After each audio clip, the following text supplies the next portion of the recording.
तो गाइस, आप सब कैसे हैं? आज मैं आपके लिए हमारी फिल्म जमा के डायरेक्टर की अगली फिल्म अनबे डायना की पूरी कहानी इस वीडियो में लेकर आया हूं।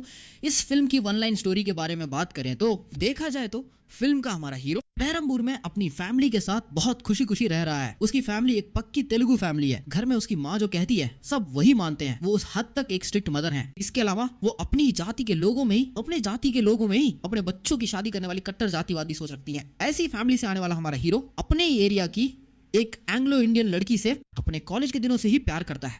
जब उसकी माँ को पता चलता है कि हीरो एक ऐसी एंग्लो इंडियन लड़की से प्यार करता है जिसका उनकी फैमिली से कोई लेना देना नहीं है, तो घर में क्या क्या होता है और क्या आखिर में हीरो अपनी माँ को कन्विंस करके अपनी पसंद की एंग्लो इंडियन गर्लफ्रेंड से शादी कर पाता है या नहीं, इसी को फिल्म में ढेर सारे अनएक्सपेक्टेड ट्विस्ट्स, टर्न्स और कॉमेडी के साथ दिखाया गया है।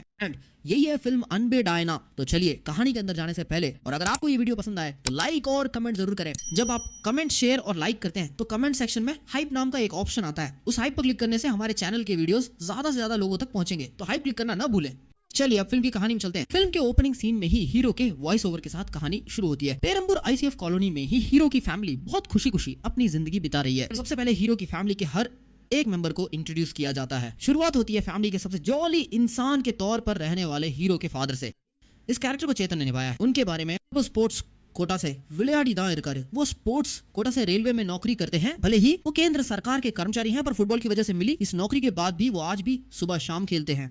इसके अलावा वो अपने दोस्तों के साथ मिलकर अपने एरिया की उस फेमस सालिमान नाम की दुकान पर जाता है। वहाँ वो अपने दोस्तों के साथ मजे से बैठकर चाय और पाया पीते हुए अपनी लाइफ को फुल एंजॉय करता है। बस इसी तरह वो अपनी लाइफ को लीड कर रहा है। हमारे हीरो के लिए उसके पापा ही सब कुछ है। बचपन से अपने पापा को देखते हुए बड़े होने की वजह से हीरो का पढ़ाई में कोई इंटरेस्ट नहीं था, बल्कि उसका पूरा इंटरेस्ट स्पोर्ट्स में था। और अभी हमारा हीरो एक कोच के तौर पर ही काम कर रहा है। हीरो के साथ पैदा हुए दो भाई बहन और हैं। उनमें से एक छोटा भाई है जिसका नाम चिरंजीवी है। ये चिरंजीवी अपनी माँ की हर बात सुनने और मानने वाला एक सीधा साधा लड़का है। चिरंजीवी एक मम्मास बॉय है और हीरो की बड़ी बहन उसे घर में सबसे ज्यादा प्यार और लाड से रखती है। और आखिर में आती है हीरो की माँ, जो इस पूरी फैमिली को अपने कंट्रोल में रखती है। फिल्म के हीरो की माँ एक तरफ तो भले ही उनके पति और बच्चे कमाते हो, लेकिन वो उनकी कमाई का एक पैसा भी नहीं छूती। उन्होंने अपनी एक अलग आटे की चक्की फ्लोर शॉप खोल रखी है और उसे खुद चलाती हैं। उनके लिए उनकी फैमिली और उनकी कास्ट ही उनके लिए सबसे बड़ा प्राइड है। ऐसी फैमिली से आने वाला शख्स ही हमारी फिल्म का हीरो परी है। एरिया में उसके बहुत सारे दोस्त हैं, लेकिन उसका सबसे क्लोज फ्रेंड वो है बैंगलोर बाबा। इस कैरेक्टर को परिता बंगाल गोपी ने निभाया है। वो जो तमिल बोलते हैं ना, वो बैंगलोर वाली तमिल सुनने में बहुत ही फनी और हिलेरियस लगती है। तो ऐसे ही दोस्तों और फैमिली के साथ मजे में खुशी खुशी घूम रहे हमारे हीरो की लाइफ में एक रंगीन तितली की तरह एंट्री होती है फिल्म की हीरोइन मैजिक की। मैजिक की फैमिली की बात करें तो वो एक एंग्लो इंडियन फैमिली से ताल्लुक रखती है। हीरो और मैजिक अपने कॉलेज के दिनों से एक दूसरे के बहुत अच्छे दोस्त हैं। इनफैक्ट कॉलेज के दिनों में ही हीरो ने एक बार मैजिक को बुलाया और कहा कि मुझे तुमसे एक जरूरी बात कहनी है। उनके एरिया में एक सुनसान और स्पेशल स्पॉट है जो आईसीएफ के अंदर है। वो एक वीरान और छोड़ा हुआ इलाका है जहाँ बहुत सारी रंगीन तितलियां होती हैं। तो जब भी हीरो को अपनी लाइफ की कोई जरूरी बात कहनी होती है तो अक्सर यही आता है। एक बार वो मैजिक को साथ लेकर उस स्पॉट पर आता है और हीरोइन को प्रपोज करने की कोशिश करता है, पर उसमें सीधे बोलने की हिम्मत नहीं है। इसलिए वो कॉलेज के एक ड्रामा का सहारा लेता है। वो कहता है कि उस ड्रामा के डायलॉग मुझे इंग्लिश में ट्रांसक्रिप्ट करके दे दो। वो बस उस डायलॉग को बोलता है। एक्चुअली वो उसका प्रपोजल ही था। जैसे ही प्रपोजल खत्म होता है वो कहता है, मैजिक मैं तुमसे बहुत प्यार करता हूँ, और उसे हग कर लेता है। मैजिक को समझ ही नहीं आता कि वो इस प्यार को एक्सेप्ट करे या नहीं। वो एक पल के लिए मूर्ति की तरह खड़ी रह जाती है। ये सोचकर कि शायद उसने एक्सेप्ट नहीं किया, हमारा हीरो तुरंत कह देता है कि ये तो बस ड्रामा का डायलॉग था। हालांकि उस स्पॉट पर हीरो के प्रपोज करते ही मैजिक को भी प्यार हो गया था, पर अपनी फैमिली की वजह से वो हीरो का प्यार एक्सेप्ट नहीं कर पाती और चुपचाप वहां से चली जाती है। उसके बाद भी वो दोनों फ्रेंड्स की तरह साथ में ट्रैवल करते हैं। आज भी हमारा हीरो मैजिक को अपनी जान से ज्यादा चाहता है, पर वो अब तक अपना प्यार एक्सप्रेस नहीं कर पाया है। वैसे ही मैजिक भी हीरो को पसंद करती है, पर अब तक हीरो के लिए प्यार में नहीं पड़ी है। ये सब ऐसे ही चल रहा था कि तभी एक दिन जब हीरो के घर पर उसके मम्मी पापा सब होते हैं, तब उनके एक रिलेटिव शादी का कार्ड लेकर आते हैं। हीरो की माँ उस कार्ड को पढ़कर देखती है, और जब वो उसे पढ़कर देखती है तब उन्हें पता चलता है कि शादी वाली लड़की उनकी कास्ट की नहीं है। बस फिर क्या था, कार्ड देखकर हीरो की माँ भड़क गई और कार्ड लाने वाले उन मम्मी पापा से कहा, क्या हमारी बिरादरी में लड़कियां खत्म हो गई हैं? उन्होंने जवाब दिया कि नहीं, ये लव मैरिज है। तुम दोनों जो कह रहे हो वो मैं बिल्कुल भी नहीं मान सकता। तुम लोग दूसरी जाति में शादी करने की बात कैसे कर सकते हो? मेरे कुल 3 बच्चे हैं। मैंने अपनी बेटी की शादी अपनी जाति में देख परख कर करवाई है, और अपने दोनों बेटों के लिए भी मैं यही चाहता हूँ। अरे चिरंजीवी, पारी, जरा यहाँ तो आओ। तुम दोनों भी उसी लड़की से शादी करोगे जिसमें चुनूंगा, हमारी जाति की लड़की से। जब उन्होंने ऐसे धमका कर पूछा तो हीरो का भाई तुरंत हाँ कह देता है, लेकिन हमारा हीरो बस घबरा कर इधर उधर देखने लगता है। उसकी माँ ने पूछा क्या हुआ? ऐसे क्यों देख रहे हो? जब माँ ने कड़क आवाज में पूछा तो डर के मारे हीरो ने भी बिना किसी रास्ते के हाँ हाँ कह दिया। हीरो घर में अपनी माँ से इतना डरता है कि वो अपनी पसंद के बारे में बता ही नहीं पा रहा और तड़प रहा है। लेकिन उसके पापा बिल्कुल ही टोटल ऑपोजिट है। वो रोज दिन भर पीकर आते हैं और हंगामा करते हैं और कहते हैं, अरे मैं तो अपना प्यार नहीं पा सका, पर तू जिसे चाहता है उसका हाथ जरूर थामना। वो ऐसे ही ड्रामे करते रहते हैं। फिर एक दिन अचानक हीरो के मामा अपनी बेटी को लेकर हीरो के मामा हीरो का रिश्ता पक्का करने के लिए घर आ जाते हैं। हीरो की माँ कहती है कि वो इसी दिन का इंतजार कर रही थी, चलो जल्दी सगाई करते हैं और अगले ही मुहूर्त में तुम दोनों की शादी करवा देंगे। इस तरह हीरो की शादी की बातें शुरू हो गई। मामा की बेटी भी हीरो से शादी करने में काफी दिलचस्पी दिखा रही है। हीरो को लगा ये क्या हो रहा है, अगर ऐसा ही चलता रहा तो उस एंग्लो इंडियन लड़की के साथ मेरा रिश्ता खत्म हो जाएगा और ये लोग इस लड़की को मेरे गले मर देंगे। ये सोचकर हीरो बहुत परेशान हो गया और उसी रात अपने दोस्तों के साथ बाहर चला गया। वहां उसने घर की सारी बातें अपने बैंगलोर बाबा दोस्त को बताई। दोस्त ने कहा, अरे भाई एक तेरा तो वन साइडेड लव है, मैजिक ने अभी तक तेरा प्यार एक्सेप्ट नहीं किया है, तो फिर ये प्यार कैसे हुआ? चुपचाप घर वालों की पसंद की लड़की से शादी कर ले। हीरो बोला, नहीं यार मैजिक मुझे पसंद करती है, पर पता नहीं क्यों आज मेरा प्यार एक्सेप्ट नहीं कर रही। तब बैंगलोर बाबा ने उसे उकसाया कि अभी उसे फोन कर और सब साफ साफ पूछ कर फैसला कर ले। बस फिर क्या था, हीरो ने हीरोइन को कॉल लगा दिया। हीरोइन कैब में अपने ऑफिस जा रही है। हमारा हीरो नशे की हालत में बात कर रहा है, इसलिए वो उसकी बात पर बिल्कुल ध्यान नहीं दे रही है। हे बगर, कितनी बार बोलूं मुझे तुम बहुत पसंद हो, पर हम बस फ्रेंड्स हैं, बस यूं ही प्यार व्यार बोलकर मुझे टॉर्चर मत करो। वो ऐसा कह ही रही है। गुस्से में हमारा हीरो फोन पर ही पागलों की तरह चिल्लाने लगता है। तभी अचानक क्या देखते हैं कि कार में जा रही हमारी हीरोइन का कार एक्सीडेंट हो गया है। बस हीरोइन को क्या हुआ होगा, क्या नहीं, ये सोचकर हीरो भागते हुए उसे देखने पहुंचता है तो हॉस्पिटल में हीरोइन के कपड़े पूरी तरह से खून से लथपथ हैं, हाथ पर प्लास्टर चढ़ा हुआ है। बहुत इमोशनल होकर जब हमारा हीरो हीरोइन को देखने पहुंचता है तभी हीरोइन अपने कॉलेज के दिनों को याद करने लगती है। कॉलेज में भी बिल्कुल इसी तरह एक बार हीरोइन को चोट लगते ही हीरो उसे तुरंत उठाकर हॉस्पिटल ले गया था और बहुत इमोशनल होकर उसे देखा था। तो ऐसी बातों की वजह से बचपन से ही हीरोइन के मन में हीरो के लिए प्यार तो है ही, लेकिन फिर भी इनका समाज अलग है और हीरो का समाज अलग। ये रिश्ता आखिर कैसे चलेगा, इसी उलझन में हीरोइन फंसी हुई है। पर हीरो तो हीरोइन को अपनी जान से भी ज्यादा प्यार करता है। बात ऐसे ही चल रही थी कि एक दिन हीरोइन की फ्रेंड आकर कहती है, देख हम जैसी एंग्लो इंडियन लड़कियों को ये तमिल लड़के अक्सर बस यूज करके छोड़ देते हैं, शादी तक तो बात को वो कभी भी लेकर नहीं जाएंगे, उनमें इतनी हिम्मत ही नहीं होती। जब हीरोइन की कजिन ने ऐसा कहा तो वो बोली, नहीं मेरा हीरो ऐसा नहीं है, मैं उसका एक छोटा सा टेस्ट लेकर देखती हूँ, ये देखने के लिए कि हीरो उसकी दुनिया को एक्सेप्ट करता है या नहीं। वो उसे पब ले जाती है, मॉडर्न कपड़े पहनकर उसके सामने डांस करती है और शराब पीती है। ऐसी सब चीजें होने लगती हैं। ये सब लगातार चलता ही रहता है। वहीं दूसरी तरफ हमारे हीरो के घर में पुरट्टासी का महीना शुरू हो गया है। उसकी माँ ने उसे स्ट्रिक्टली बोल दिया है कि अब नॉनवेज को हाथ भी नहीं लगाना है, लेकिन घर के ठीक सामने हमारी हीरोइन वो तो जैसे किसी अलग ही दुनिया में जी रही है। हीरो के मन में बस यही उलझन चल रही है, कैसी लड़की हमारे घर में कैसे सेट होगी। ऊपर से उसके दोस्त भी मजे ले रहे हैं। वो कहते हैं, भाई तू जिस मैजिक वाली लड़की से प्यार कर रहा है, अगर तूने उस लड़की से शादी कर ली और उसे अपने घर ले आया तो उसके बाद तेरे घर में क्या होगा, बस एक बार ये सोच कर देख। ये सुनते ही हीरो अपनी इमेजिनेशन में खो जाता है। उस इमेजिनेशन में उसके घर वालों का रिश्ता सच में वो अकेली ऐसी है जो हमेशा मॉडर्न ड्रेसेस में घूमती रहती है। हीरो सोचने लगता है कि उसके घर आने के बाद उसकी माँ का रिएक्शन क्या होगा और उसे किन किन मुश्किलों का सामना करना पड़ेगा। वो एक एक करके सब सोचने लगता है। वो जो भी सोचता है सब किसी न किसी मुसीबत पर ही खत्म होता है। हीरो धीरे धीरे सोचने लगता है कि शायद ये लड़की उसके परिवार के लिए सही नहीं है। दूसरी तरफ हीरोइन हीरो का टेस्ट लेने का फैसला करती है कि क्या वो सच में उससे अपनी जान से भी बढ़कर प्यार करता है। वो उसे कंफर्म करने के लिए हीरो को फोन करती है और कहती है, मैं घर पर अकेली हूँ, क्या तुम आओगे, हम मजे करेंगे। हीरो को नहीं पता था कि ये एक टेस्ट है, इसलिए वो घबराहट में तो नहीं आ सकता कहकर फोन काट देता है। हीरोइन सोचती है, देखा अगर कोई और लड़का होता पड़ी तो वो इसे सही मौका समझकर फौरन घर आ जाता और फायदा उठाने की कोशिश करता, लेकिन मेरा पारी वैसा नहीं है। वो मुझसे अपनी जान से भी ज्यादा प्यार करता है और मैं उसी से शादी करूंगी। वो मेरे रखे हुए टेस्ट में पास हो गया है। हीरोइन अपनी कजिन कल्पना को ये बात बहुत खुशी खुशी बता रही है। अगले दिन हमारी हीरोइन ने हीरो को उसी स्पॉट पर बुलाया है जहां ये दोनों अपनी लाइफ की हर अच्छी चीज शेयर करने के लिए वंडरलैंड नाम की उस जगह पर जाते थे। तो हीरोइन ने हीरो को वहीं बुलाया है। वो क्या कहने वाली है, इसी टेंशन में हमारा हीरो वहां पहुंचता है। वहां पहुंचते ही हीरोइन हीरो से कहती है कि हमारे एरिया के क्लिफ्टन नाम के एक लड़के ने मुझे प्रपोज किया है। वो कह रहा है कि अगर मैं मान जाऊं तो वो मुझे ऑस्ट्रेलिया ले जाएगा। ये सुनकर हीरो बहुत खुश होता है कि चलो पीछा छूटा, ये खुद ही जा रही है। हाँ, लेकिन तभी हीरोइन बात को पूरी तरह पलट देती है और कहती है, लेकिन मैंने उसका प्रपोजल रिजेक्ट कर दिया। बचपन से ही जो मेरे लिए कुछ भी कर सकता है वो सिर्फ मेरा पारी है, मैं उसे ही अपनी जान से ज्यादा प्यार करती हूँ। ये बात उसने उसे बता दी है। ऐसा कहकर हीरोइन हीरो को प्रपोज करके उसे हक कर लेती है। बस फिर क्या था, इतने सालों से हीरो जो चाहता था उसकी गर्लफ्रेंड ने उसे प्रपोज कर दिया। पर हीरो इस खुशी को महसूस नहीं कर पा रहा क्योंकि उसे लगता है कि प्यार के लिए तो ये ठीक है, पर घर बसाने के लिए ये लड़की सही नहीं है। इसी कंफ्यूजन के साथ वो अपनी गर्लफ्रेंड को देखता है। वो समझ नहीं पा रहा कि इसे कैसे एक्सेप्ट करे और बस देखता रह जाता है। और यही इंटरवल हो गया, जिसके बाद ही फिल्म में असली मजा शुरू होता है। अपने ही प्यार पर शक करने वाला हीरो क्या आखिर में उस प्यार को कंफर्म कर पाएगा और अपनी उस माँ को जो कभी कॉम्प्रोमाइज नहीं करती उसे कैसे कन्विंस करेगा और हेरोइन से शादी कैसे करेगा। सेकंड हाफ के क्लाइमेक्स में एक जबरदस्त ट्विस्ट है, तो इस वीडियो को बिना स्किप किए पूरा देखें। अब इंटरवल के बाद क्या होता है कि हेरोइन हीरो को कॉल करके तुरंत घर बुलाती है। हमारा हीरो भी वहां पहुंच जाता है। यहाँ जाने के बाद ही उसे पता चलता है कि आज उसके पापा घर पर ही हैं। वो हीरो से कहती है कि हमारे प्यार के बारे में तुम्हें ही मेरे पापा को बताना होगा। हीरो सोचता है अच्छा तो इसलिए बुलाया था, अगर मुझे ये पता होता तो मैं तुम्हारे घर के पास भी नहीं आता। ऐसा हमारा हीरो अपने मन में ही बात करते हुए सीधे घर के अंदर चला जाता है और हीरोइन के पापा को अपने प्यार के बारे में बताता है। उसके पापा एकदम सख्त होकर वहाँ बैठे हुए हैं। हीरो को लगा कि बस काम तमाम, वो हमारी बात नहीं मानेंगे। जब हमारा हीरो वहाँ से भागने के बारे में सोच ही रहा होता है तभी अचानक उसके पापा कहते हैं कि मुझे तुम दोनों के प्यार से कोई भी ऐतराज नहीं है, मेरी बेटी तुम्हें पसंद करती है और तुम मेरी बेटी को, तो तुम दोनों की शादी करवाना ही तो एक पिता का असली फर्ज है, ये मेरा कर्तव्य है। ऐसा कहकर वो उनके प्यार के लिए मान जाते हैं। तब हमारा हीरो एक ऐसा रिएक्शन देता है जैसे वो सोच रहा हो अरे यार तू इतनी जल्दी कैसे मान गया। वो इसी रिएक्शन के साथ बात संभाल कर वहां से निकल आता है। एक तरफ हीरो का प्यार सक्सेसफुल हो गया है, दूसरी तरफ हीरो का मामा एक तरफ खुद घर चढ़कर आता है और कहता है कि वो अपनी बेटी की शादी हीरो से ही करवाएगा और उनकी सगाई पक्की करके चला जाता है। सगाई खत्म होते ही मामा कहता है कि मामा की लड़की को हीरो अपनी बाइक पर बैठाकर स्टेशन पर ले जाकर छोड़ दो, ऐसा वो कहता है। हीरो भी उस लड़की को बाइक पर बैठा कर ले जाता है और वो काफी उलझन में है। रास्ते में वो लड़की कहती है बाबा आप मुझे बहुत ज्यादा पसंद हो, पर हीरो के दिमाग में तो बस मैजिक ही मैजिक चल रही है। तो उसी उलझन और कंफ्यूजन में वो अपनी मंगेतर को अपने क्लोज फ्रेंड बैंगलोर बाबा की गाड़ी पर बैठा देता है जो पीछे ही आ रहा था।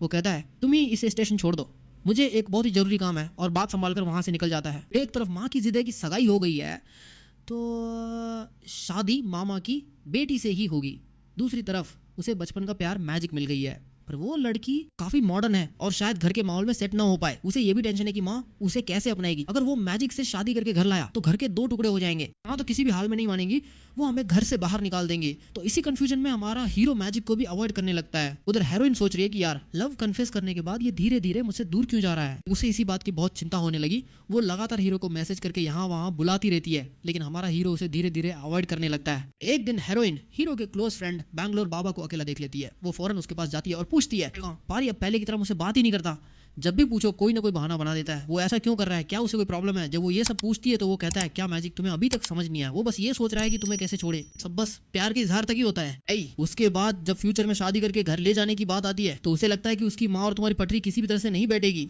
और जब बात फैमिली या लव की आती है तो वो फैमिली को ही सबसे जरूरी मानेगा। वो तुम्हें बस टाइम पास समझ रहा है। जैसे ही बैंगलोर बाबा ने ये पोल खोली, बस फिर क्या था, हमारी हेरोइन गुस्से में हाथ में हॉकी बैट लिए सीधे हीरो के घर पहुंच जाती है, जहां हीरो आराम से टीवी देख रहा होता है। वो उस टीवी को तोड़ फोड़ देती है, और जब हीरो ने उसे डांटते हुए कहा कि जिसमें घर पर लवर के बारे में बताने की हिम्मत नहीं, उसे प्यार का क्या हक है, तो एक मिनट रुको, हुआ क्या प्रॉब्लम है। हीरो ने इसे बहुत कूल होकर संभाला, और जब उसने बैंगलोर बाबा की सारी बातें बताई तो हीरो एकदम चिढ़ गया। किसी तीसरे आदमी की बात सुनकर तुम मुझसे लड़ने आ गई, पहले तुम्हें मुझ पर भरोसा होना चाहिए था, मैं तुम्हें छोड़ने के बारे में कैसे सोच सकता हूँ। जब हीरो इस तरह अपनी बातों से एकदम पलटी मार रहा था तभी उस घर में हीरो की भांजी यानी उसकी बहन की बेटी मौजूद थी। वो बच्ची खेल खेल में जब वो हीरोइन से बात कर रही थी तो हीरोइन ने अचानक पूछ लिया क्या घर पर मम्मी पापा कोई नहीं है। तो उस बच्ची ने कहा पिछले हफ्ते ही मामा के लिए एक आंध्रा वाली बुआ का रिश्ता पक्का हुआ है, वो सब हमारे घर आकर खाना खाकर गए हैं, अब मेरे घर के दादा दादी उनके घर खाना खाने गए हैं।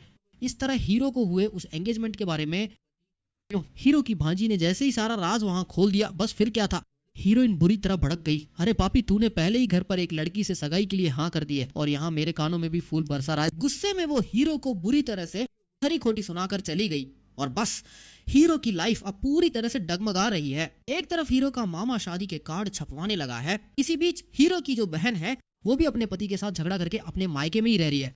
उसका पति बीच बीच में उसे कन्विंस करने और वापस ले जाने की कोशिश करता है, लेकिन हीरो की बहन यहाँ से जाने का नाम ही नहीं ले रही। उसकी वजह है हीरो की बहन की सास, जो जरा भी एडजस्टमेंट नहीं करती। वो कहती है वो मेरी बेटी को पागल कहती हैं, ऐसे लोगों के साथ मैं एक ही घर में नहीं रह सकती, या तो वो मुझे अलग घर में ले जाएं। जब वो इस तरह बोल रही थी, जिद्दी होकर ये लड़ाई सुन रहा हमारा हीरो अपनी बहन के पास आता और पूछता है क्या जीजा जी कोई झगड़ा कर रहे हैं, नहीं रे उन्हें क्या पसंद आएगा, बेचारे वो तो अपनी माँ और मेरे बीच फंस कर रह गए और परेशान हो रहे हैं। अगर हम किसी को पसंद करते हैं तो किसी भी हाल में उन्हें छोड़ना नहीं चाहिए, ऐसा सोचना चाहिए। इसी सोच के साथ तुम्हारे जीजा जी यहाँ आते जाते रहते हैं।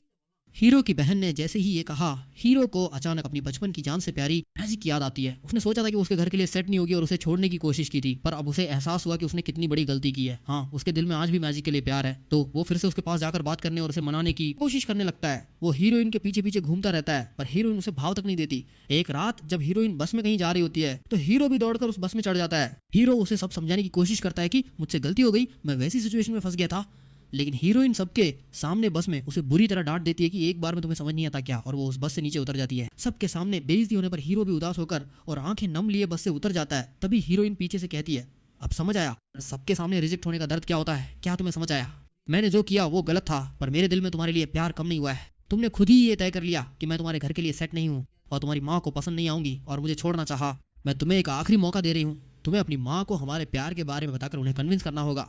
ऐसा कहने पर अगले सीन में हीरो अपने प्यार की बात अपने पापा को बताता है। ये सुनकर उसके पापा बहुत ज्यादा खुश हो जाते हैं।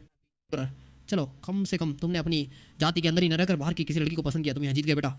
ठीक है, कल ही उस लड़की को कॉफी शॉप, पापा के कहने पर हीरो हीरोइन को कॉफी शॉप लेकर आता है। जाकर पापा से इंट्रोड्यूस करवाया, बस इतना ही। हीरो के पापा बहुत खुश थे कि बेटे ने एक एंग्लो इंडियन लड़की को पटा लिया है, लेकिन इस बात को तुम्हारी माँ के सामने कैसे खोलें, वो तो वैसे ही चिल्लाती रहती है, ऊपर से ये सब सुनकर तो आग बबूला हो जाएंगी, बस इतना ही। फिर उससे पहले तुम्हारी माँ को पसंद आए इसके लिए इसे पूरी तरह बदलना होगा। तो उसकी माँ जो जो फॉलो करती है वो सब हीरोइन से भी फॉलो करवाते हैं। मंदिर ले जाना, षष्ठी व्रत, प्रदोषों, ऐसा कुछ भी नहीं छोड़ा, सब कुछ हीरोइन को सिखाया। एक तरफ हीरोइन को ये सब सिखाया जा रहा है तो दूसरी तरफ हमारा हीरो चर्च में शादी के लिए टेस्ट दे रहा है। तो इस तरह हीरो और हीरोइन दोनों ही अपनी अपनी जगह अपने अपने घर के कल्चर के हिसाब से सब कुछ सीख रहे हैं। हीरोइन अब पूरी तरह रेडी हो गई है। आने वाले फ्राइडे को हीरो की माँ बिना भूले एक मंदिर जाती है, तो उस मंदिर में जाकर ही अगर वो उनके पैर छू लेगी तो वो पक्का शादी के लिए मान जाएंगी। ये सोचकर हीरोइन को एकदम संस्कारी लड़की बनाकर साड़ी पहनाकर ले आते हैं ताकि वो सीधे हीरो की माँ के पैर छुए और आशीर्वाद ले। जब वो उन्हें कन्विंस करने ही वाले थे तभी हीरो का छोटा भाई चिरंजीवी अपनी गर्लफ्रेंड को ले आता है और उसके पैर छुआ देता है। वो लड़की उन्हीं की कास्ट की थी तो माँ तुरंत मान गई, लेकिन तभी वहाँ हीरो ने कहा, माँ यही वो लड़की है जिससे मैं प्यार करता हूँ और इसका नाम मैजिक है। बस फिर क्या था, क्या तुम एक क्रिश्चियन लड़की से प्यार करते हो, कहकर माँ गुस्से में घर आ जाती है। घर आते ही झगड़ा शुरू हो गया और हीरो एक कोने में खड़ा होकर रोने लगा। वो मार खा रहा था। ये देखकर हीरो के पापा बोले, क्या तुम इंसान, बेचारा, क्या उसे अपनी पसंद की लड़की के साथ रहने का हक नहीं है, क्यों हर बात में जाति जाति पकड़कर बैठी हो। हीरो के पापा ने आज पहली बार अपनी वाइफ पर इतना गुस्सा किया। तभी वहां उस वक्त अचानक हीरो की माँ भावुक होकर बोली, मैं ऐसी क्यों हूँ, क्या आप में से किसी को समझ नहीं आता, आपके पापा से शादी करके जब से इस घर में आई हूँ मैंने कितनी तकलीफें झेली हैं। भले ही आपके पापा सेंट्रल गवर्नमेंट एम्प्लॉय थे, लेकिन उनके लिए वो हमेशा ही, वो तो बस अपने दोस्तों के साथ घूमना फिरना और पीना पिलाना चाहते थे और बस मजे में रहना चाहते थे। परिवार के लिए उन्होंने कुछ नहीं किया, उनकी कमाई तो उन्हीं पर खत्म हो जाती थी। जब हमारा पूरा परिवार मुश्किल में था तब हमारी बिरादरी के लोगों ने ही मुझे ये आटे की चक्की लगाने के लिए पैसे देकर मदद की थी। अगर हमारी बिरादरी के लोगों ने हमें वो मदद न की होती, आज हम सब इस तरह अपने घर में नहीं बल्कि बीच सड़क पर खड़े होते। अब समझ आया मैं क्यों कहती हूँ कि अपनी बिरादरी ही सबसे जरूरी है। उनकी माँ ने ये सब बड़े भावुक होकर कहा। ये सब सुन रहे हमारे हीरो ने कहा, सब ठीक है माँ, चक्की लगाने में हमारी बिरादरी वालों ने तुम्हारी मदद की, लेकिन उस दुकान पर जो तुम व्यापार करती हो, क्या वो आटा सिर्फ हमारी बिरादरी वाले ले जाते हैं? सब लोग आकर खरीदते हैं तभी तो हमारी मदद होती है। जैसे ही उसने ये बात कही हीरो की माँ को एहसास हुआ। उन्हें समझ आया कि बिरादरी बिरादरी चिल्लाने का कोई फायदा नहीं है। भले ही हीरो के घर में उसकी माँ को बात समझ आ गई थी, पर अब बहुत देर हो चुकी थी क्योंकि हीरो की शादी उसके मामा की बेटी से तय हो चुकी थी। मामा ने तो शादी के कार्ड्स भी छपवा लिए थे और शादी में बस 2 दिन बचे थे।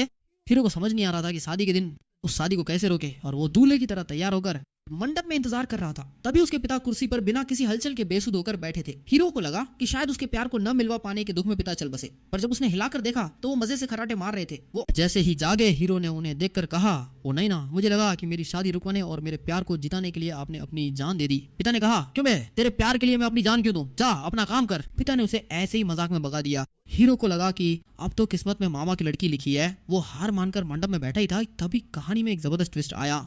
वो जो मामा की लड़की है ना, वो मंडप से गायब है, एक लेटर छोड़ कर गई है। उस लेटर में क्या लिखा है किसी को कुछ समझ नहीं आ रहा। वो ना तो तेलुगु में है और ना ही किसी और लैंग्वेज में, किसी को कुछ पल्ले नहीं पड़ रहा। मंडप से हमारा हीरो, चलो अच्छा हुआ लड़की भाग गई है बोलकर सिर दर्द का बहाना बनाता है और चाय पीने अपनी रेगुलर टी शॉप पर चला जाता है। उस टी शॉप पर हीरो का बेस्ट फ्रेंड हमारा बैंगलोर बाबा घबराया हुआ खड़ा है। अबे तू यहाँ क्या कर रहा है? हीरो उससे बात कर ही रहा था कि पीछे से उसका मामा साइड से आता है। जी हाँ, यही कहानी में एक बड़ा ट्विस्ट आता है। हीरो जिस लड़की से शादी करने वाला था उसे हमारे बैंगलोर बाबा ने पटा लिया है। ये देखकर हीरो को गुस्सा आए या खुशी उसे समझ नहीं आता और वो पूछता है कि अबे ये सब कैसे और कब हो गया? उस दिन सगाई के बाद तुमने ही तो मुझे इसे रेलवे स्टेशन छोड़ने को कहा था। बस तभी से हम दोनों के बीच बातचीत शुरू हो गई। अरे कमीने, सिर्फ 2 हफ्तों के गैप में तूने मेरी ममेरी बहन को पटा लिया। चलो ठीक है, तुम दोनों खुश रहोगा। कर वो उन दोनों को लेकर सीधा मंडप वापस आता है।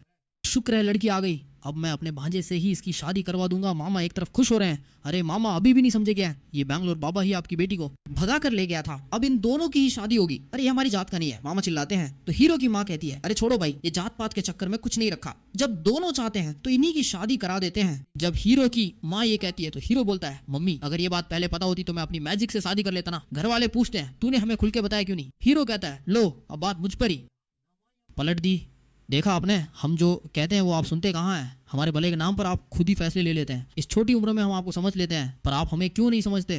हम जैसे लड़के बस सब कुछ मन में दबाकर ऐसे ही गुटते रहते हैं। जब हमारा हीरो कहता है कि पेरेंट्स आपको हमें समझना चाहिए, तो हीरो की पूरी फैमिली कहती है, बेटा अब डायलॉग मारने का टाइम नहीं है, जाओ और उस मैजिक नाम की लड़की को ढूंढ कर ले आओ जिससे तुम प्यार करते हो। हम इसी मंडप में तुम्हारी शादी करवा देंगे। ये सुनकर हीरो खुशी खुशी निकल जाता है। तभी हीरोइन के पापा आकर कहते हैं कि उनकी बेटी नहीं मिल रही। हीरो कहता है कि मुझे पता है आपकी बेटी कहाँ होगी, और वो सीधा उस वंडरलैंड वाली जगह पर जाता है जहाँ वो दोनों बचपन से ही एक दूसरे से चुपके से मिला करते थे। हाँ, वहाँ पहुंचकर हीरो हीरोइन से कहता है कि अब मैं तुम्हें अपनी लाइफ में कभी मिस नहीं करूंगा, और उसे प्रपोज करता है। हीरोइन भी उसका प्यार एक्सेप्ट कर लेती है और दोनों गले लग जाते हैं। फिर हीरो हीरोइन की शादी के साथ मूवी का हैप्पी एंडिंग हो जाता है। तो मुझे उम्मीद है कि फिल्म अम्बे डायना पर मेरा ये वॉइस ओवर आपको जरूर पसंद आया होगा।